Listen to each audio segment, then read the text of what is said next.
हाँ तो दोस्तों इस वीडियो के अंदर हम उमिया मोबाइल के आईपीओ के बारे में बात करेंगे और जानेंगे कि इस आईपीओ के अंदर आपको अप्लाई करना चाहिए या नहीं। चलिए शुरू करते हैं। तो देखिए सबसे पहले हम ये जानेंगे कि ये कंपनी क्या काम करती है। ये जो कंपनी है 2012 में ये कंपनी स्टार्ट हुई है, यानी कि ऑलमोस्ट अगर हम बात करेंगे अराउंड 12 से 13 साल ये कंपनी को स्टार्ट हुए हो चुके हैं। अब अगर हम यहाँ पे कंपनी के बिजनेस मॉडल के बारे में अगर हम बात करेंगे तो राजकोट बेस्ड यहाँ पे ये कंपनी में यहाँ पे नजर आती है। इसकी अगर हम बात करेंगे तो रिटेलिंग शॉप्स हमें यहाँ पे जो रिटेलिंग जो शोरूम्स होते हैं वो ये कंपनी में यहाँ पे ऑपरेट करती हुई नजर आती है।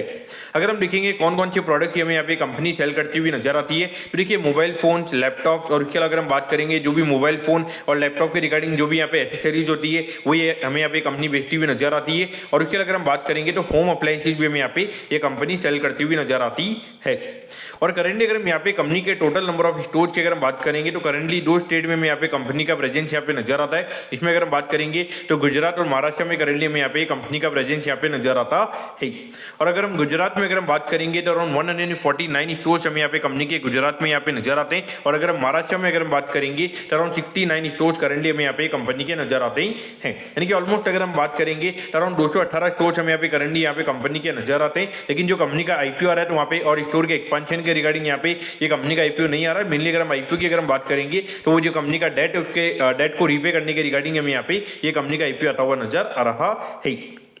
अब करंटली अगर हम यहाँ पे कंपनी के टोटल नंबर ऑफ एम्प्लॉइज की अगर हम बात करेंगे तो अराउंड 127 एम्प्लॉइज हमें यहाँ पे ये कंपनी के अंदर काम करते हुए नजर आते हैं। और ये मुझे यहाँ पे समझ में नहीं आया क्योंकि ऑलमोस्ट अगर हम देखेंगे तो अराउंड यहाँ पे 218 स्टोर्स यहाँ पे कंपनी ने बताया कि उनके करंटली भी यहाँ पर है। तो इस पॉइंट से अगर हम बात करेंगे तो यहाँ पे ये एम्प्लॉइज के नंबर की अगर हम बात करेंगे तो वो नंबर यहाँ पे इतना कम क्यों, क्योंकि ऑलमोस्ट अगर आपके 218 स्टोर्स अगर यहाँ पे कंपनी के हैं तो वहाँ पे कहीं ना कहीं कंपनी का जो एम्प्लॉय काउंट है वो इससे ज़्यादा ही यहाँ पे होना चाहिए। तो इस पॉइंट से अगर हम बात करेंगे तो कहीं ना कहीं ये जो चीज़ें यहाँ पे ये हमें यहाँ पे मैच होती हुई नजर नहीं आ रही है।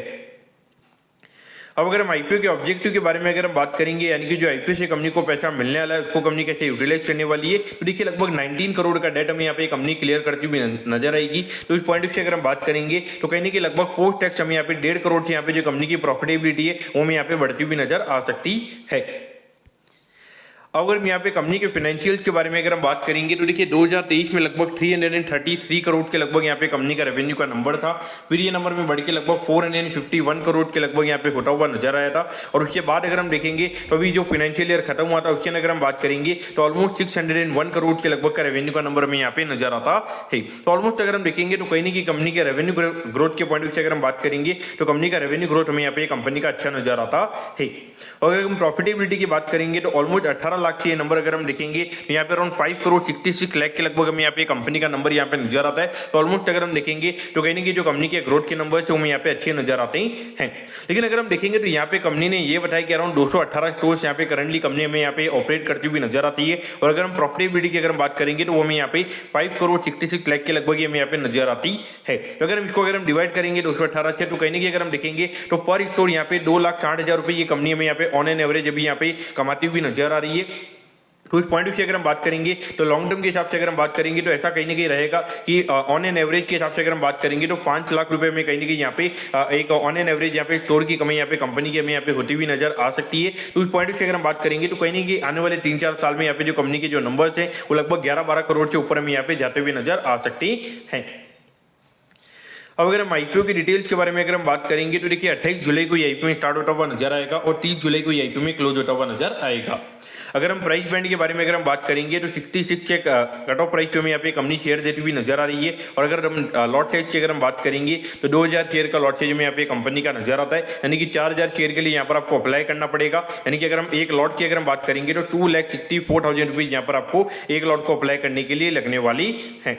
अब अगर हम आईपीओ के इश्यू साइज की अगर हम बात करेंगे तो देखिए अराउंड 24 करोड़ 88 लाख के लगभग का आईपीओ का इश्यू साइज हमें यहाँ पे नजर आता है। और जिसमें से अराउंड 48% के लगभग के जो शेयर्स हैं वो यहाँ पे रिटेल पब्लिक के पास में जाते हुए नजर आएंगे। यानी कि ऑलमोस्ट 12 से 12.5 करोड़ के जो शेयर हैं वो यहाँ पे रिटेल पब्लिक के पास में जाते हुए नजर आएंगे। और अगर हम यहाँ पे लिस्टिंग की अगर हम बात करेंगे तो यहाँ पे बीएसई के ऐसे प्लेटफॉर्म पे ये कंपनी में यहाँ पे लिस्ट होती हुई नजर आएगी। अब अगर हम आईपीओ के टाइम टेबल के बारे में अगर हम बात करेंगे तो देखिए 31 जुलाई को आपको पता चल जाएगा कि आपको अलॉटमेंट मिला ही। अगर अलॉटमेंट नहीं मिलता तो यहाँ पर आपको 1 अगस्त को रिफंड मिल जाएगा। 1 अगस्त को आपके डीमैट अकाउंट में शेयर आ जाएंगे अगर आपको अलॉटमेंट मिलता ही। और 4 अगस्त को ये कंपनी में यहाँ पे लिस्ट होती हुई नजर आएगी।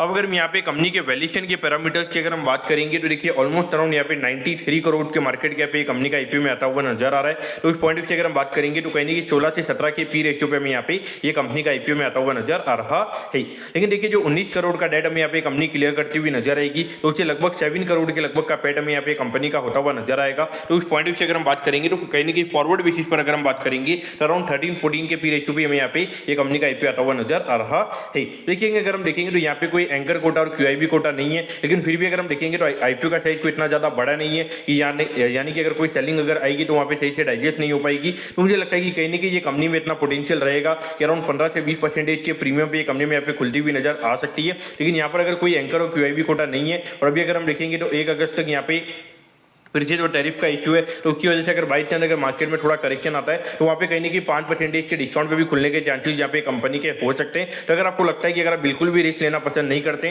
तो आपको यहाँ पे टोटली आईपीओ को अवॉइड करना चाहिए। लेकिन अगर आप थोड़ा रिस्क ले सकते हैं तो मेरे हिसाब से आईपीओ के अंदर अप्लाई किया जा सकता है, क्योंकि कहीं ना कहीं अगर हम देखेंगे तो 93 करोड़ के मार्केट कैप पे जहाँ पर अगर हम फॉरवर्ड पी की अगर हम बात करेंगे लगभग 13-14 के लगभग का फॉरवर्ड पी है, वहाँ पे कहीं ना कहीं डाउनसाइड थोड़ा मुझे यहाँ पे पर्टिकुलरली कम नजर आता है। मैं पर्टिकुलरली यहाँ पे थोड़े लॉट्स यहाँ पे शॉर्ट टर्म के लिए यानी कि लिस्टिंग इनके पॉइंट से यहाँ पर अप्लाई करूंगा, ये पॉइंट ऑफ व्यू मेरा यहाँ पे रहेगा। तो दोस्तों मैं करता हूँ कि उमिया मोबाइल के आईपीओ के बारे में आपको सब कुछ समझ में आ गया होगा। अगर आपकी कोई भी क्वेरीज है आप कमेंट कीजिए, मैं जरूर आपके कमेंट पर रिप्लाई करूंगा। ओके दोस्तों, thank you, have a nice day.